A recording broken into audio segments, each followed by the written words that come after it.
We should start this video off with a question. Who is Minato really? One thing I've noticed about Minato is that he rarely talks about himself. I mean, think about it. Naruto constantly tells us his dreams, Sasuke constantly tells us his pain and suffering, Obito constantly tells us his beliefs, and Nagato even explains his ideology. Minato? Nothing. Almost every conversation Minato has revolves around someone else. Kushina, Kakashi, Obito, the village, Rin, Naruto. Even when he becomes Hokage, he isn't focused on what he wants. He's focused on what he owes, or he feels like he owes. I feel like that tells us something important about his character. Minato's identity isn't built around personal ambition. It's built around responsibility. One way we can look at this is through the loneliness of being a prodigy. One of the most overlooked aspects of Minato's character is isolation, and it's not social isolation or emotional isolation.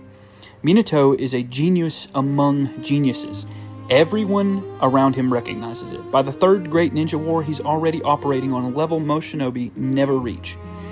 The problem with being exceptional is that eventually nobody truly understands the pressure you're under. People stop seeing you as a person, they start seeing you as a solution to their problems. Need a battle won? Send Minato. Need a mission completed? Send Minato. Need a war ended? You guessed it, send Minato. Need a new Hokage? Let me think about it for a minute. Nah, let's choose Minato. The village gradually transforms him from a man into a symbol, the yellow flash. And symbols don't get to be vulnerable, emotionally or otherwise. Minato's greatest strength wasn't his speed, and this might be controversial. It wasn't the flying Raijin or the Rasengan or his intelligence. It was his empathy.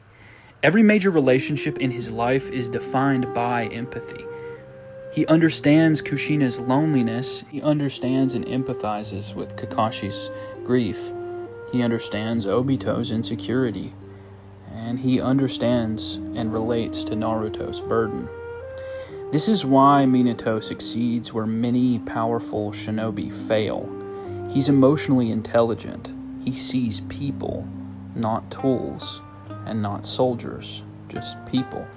So this is a good place to talk about Minato and Kushina falling in love. Their love story is brilliant and empathetic. The one-shot manga adds an incredible layer to this.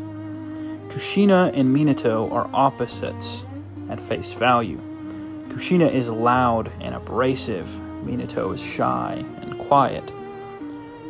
Kushina is emotional. Minato is composed. Kushina reacts instantly, and Minato stops and analyzes. But they are similar in one crucial way. Both understand loneliness. Kushina carries Kurama. Minato carries expectations. One is isolated because she's feared. The other is isolated because he's admired, alone at the top of his class.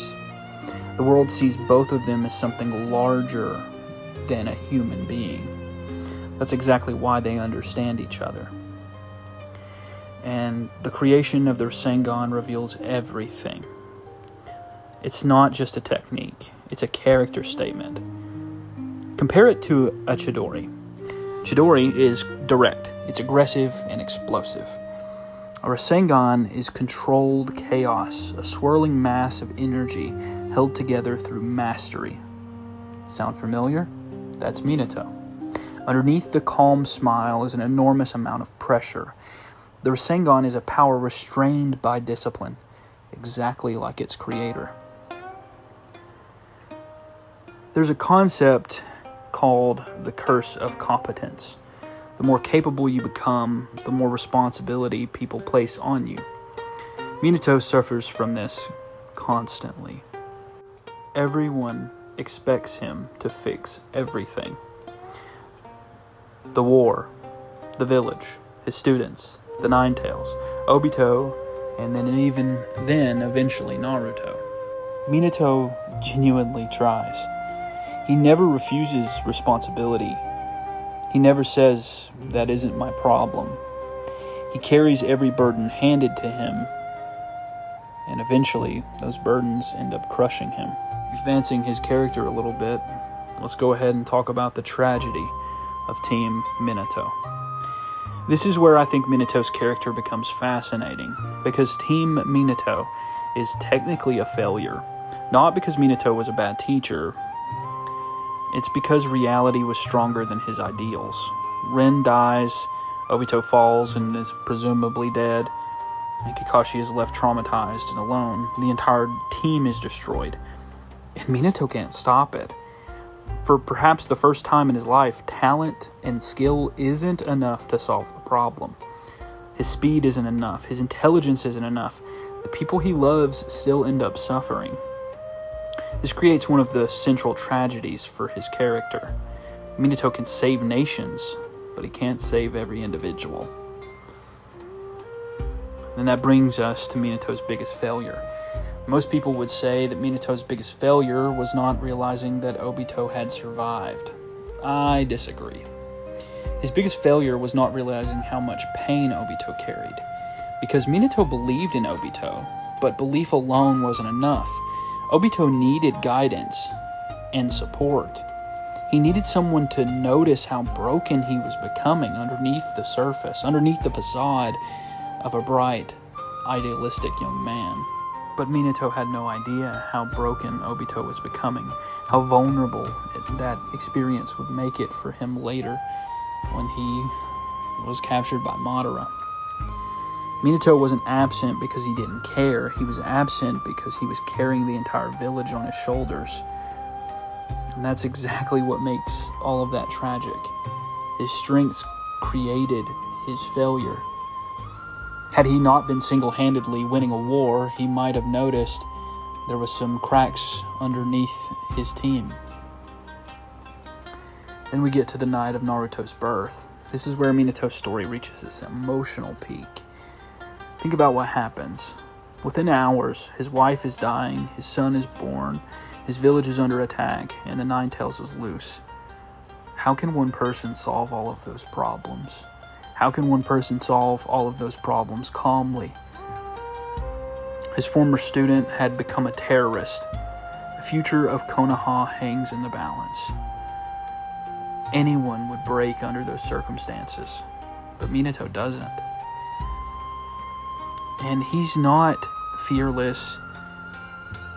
If you watch carefully, you can see the concern, the panic, and the desperation in his eyes. And Minato isn't calm because he lacks any kind of emotion. He's calm because he chooses duty despite emotion.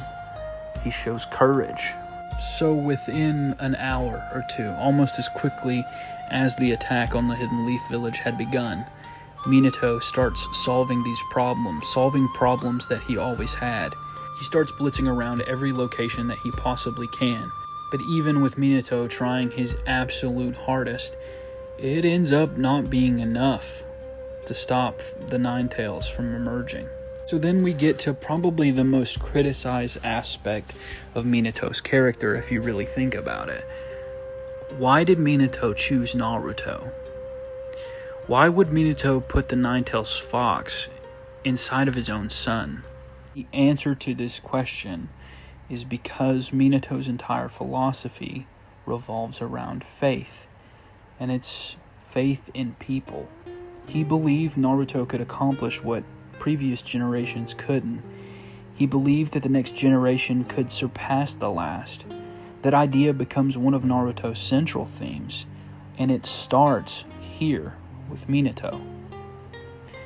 Minato and Obito are mirrors. They are incredibly similar when you think about it. Both believe in helping others. Both are motivated by love. Both have experienced loss. And both of them want peace. The difference is how they respond to the suffering of the ninja world. Minato experiences suffering and chooses hope in spite of the suffering that he's experienced, much like Naruto does later in the series. Obito experiences suffering and chooses despair, choosing to withdraw within that suffering. Minato trusts the future. Obito rejects the future entirely. Minato sacrifices himself to protect the next generation of shinobi. Obito sacrifices the next generation to create his ideal world. And then, by the end of the series, there are reflections of one another, two people standing at the same crossroad, making opposite choices, making opposite turns. Why Minato matters is at his core, Minato represents something that Naruto desperately needed: competence without arrogance, power without cruelty, leader who wasn't consumed by his own ego. He's not perfect. He loses people. He fails. And he makes some questionable decisions. But he never stops believing that people are worth saving. That's why his death matters. Because Minato never gets to enjoy the future he dies for. He never watches Naruto grow up. He never sees Naruto become Hokage, and he never sees the peace that he fought for. He spends his entire life building a better world that he himself will never live in. And perhaps that's the ultimate definition of the will of fire. Planting trees whose shade you'll never sit under. That idea, more than flying Raijin, more than a Rasengan, and more than being the fourth Hokage, is the heart of Minato's character. He shouldn't just be remembered for being the fastest shinobi who had ever lived. He should be remembered because he gave everything he had to a future he would never see. Despite that being the end of his regular mortal life, it's not the last time we see Minato, because Minato returns in the Fourth Great Ninja War. And when Minato is reanimated, most fans would expect a power fantasy. The Yellow Flash is back. The legendary Hokage has returned. But what we actually get is something far more interesting. We get a father. For the first time in Naruto's life, Minato gets the opportunity that was stolen from him the night of Naruto's birth. He gets to see a glimpse of what his son has become. And what's remarkable is that Minato doesn't immediately start talking about himself. He doesn't boast. He doesn't focus on his accomplishments. His attention immediately goes to his son. It goes to Naruto. That's completely in character for him, because even in death, Minato's priorities haven't changed. He still measures success through the people he protects rather than the achievements he earns. And one of the most emotional aspects of the war arc is watching Minato realize who Naruto has become. Remember, the last time Minato saw Naruto, he was a newborn baby. Now standing before him is the hero of the shinobi world. The son he never got to raise. The son he never got to teach. The son whose childhood he completely missed. And yet Naruto somehow became exactly the kind of person that Minato hoped he would become. There's a quiet sadness in every interaction between them, because underneath the smiles is an unavoidable truth. Minato lost everything. Every birthday, every lesson, every family moment, and every milestone is completely gone. The war arc allows Minato to experience something most reanimated shinobi never receive: closure.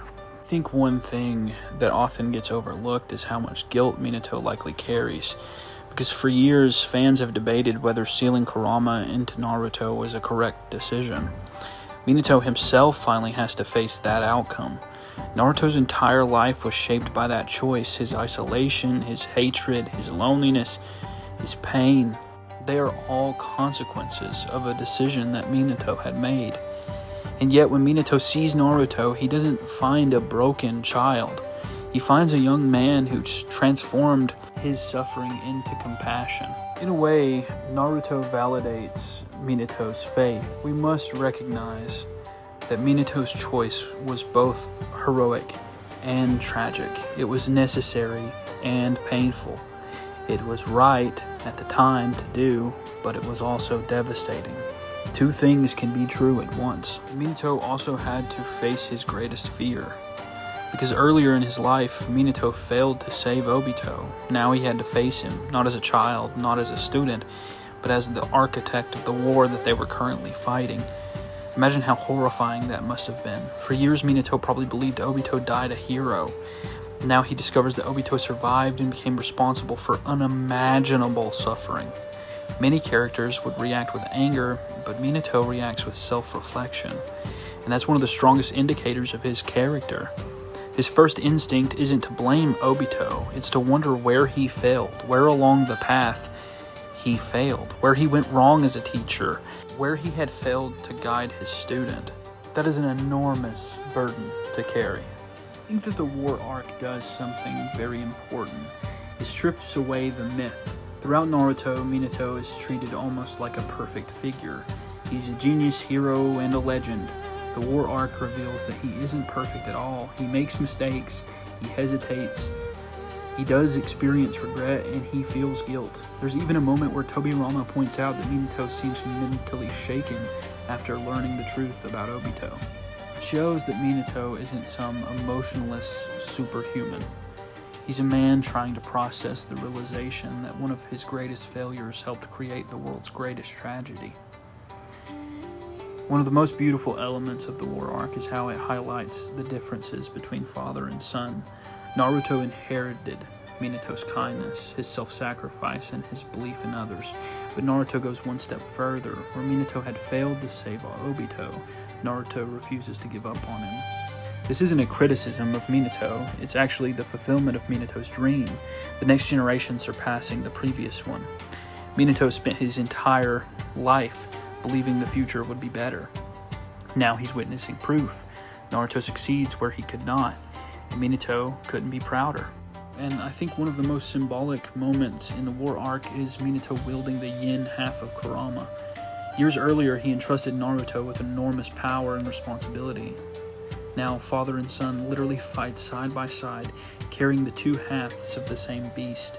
It's a visual representation of their bond. They're finally doing together what should have been done years before, fighting alongside each other as father and son. The tragedy is, it takes a war and a resurrection to make it happen. Minato has a final conversation with Naruto, and it's probably the most important scene in Minato's entire character arc. As the Edo Tensei is released, Minato's time is running out. For once, the legendary fourth Hokage disappears. The yellow flash disappears, the war disappears, all that remains is a father speaking to his son. And what does he ask Naruto? To tell Kushina everything. That Naruto grew up well, that he found friends, that he became strong, that he never gave up. Think about how heartbreaking that is. Minato doesn't ask Naruto to remember him as a hero. He doesn't ask Naruto to honor his legacy. He doesn't even ask for recognition. He wants Kushina to know that their son turned out okay. That's it. The final thing Minato thinks about isn't the village. It's his family. And this completes Minato's character arc. When he finally disappears, his story reaches its conclusion. And what's fascinating is that his ending isn't about power. It was about validation. His entire life was built on faith. Faith in Kushina, faith in his students, faith in the village, and faith in Naruto. The war arc proves that faith wasn't misplaced. Naruto becomes the man Minato hoped he would be. The shinobi world begins moving towards peace, and Obito ultimately finds redemption. The future Minato sacrificed himself for finally arrives. For years, Minato was remembered as the man who died saving the world. But the war arc reveals something deeper. He wasn't fighting for the world, he was fighting for the people who would inherit it. And when he leaves for the final time, he does so knowing that they will.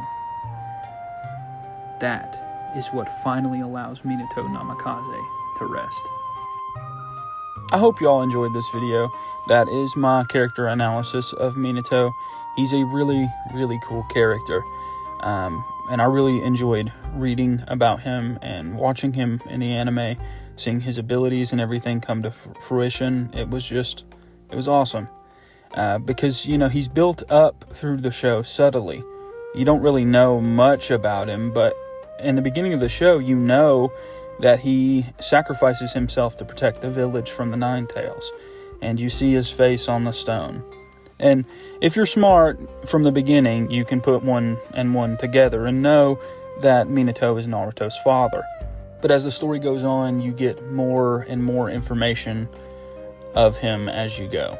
And I enjoyed every bit of it. And I hope y'all did too. As always, I've been your Noisy Cricket. If you enjoyed the video, please like and subscribe, and let me know in the comments below if there's another character you want me to talk about, or whatever else you want me to talk about. I'd be happy to know what y'all are interested in, and I'll do my best to cater to that. I hope y'all have a good one. Bye-bye.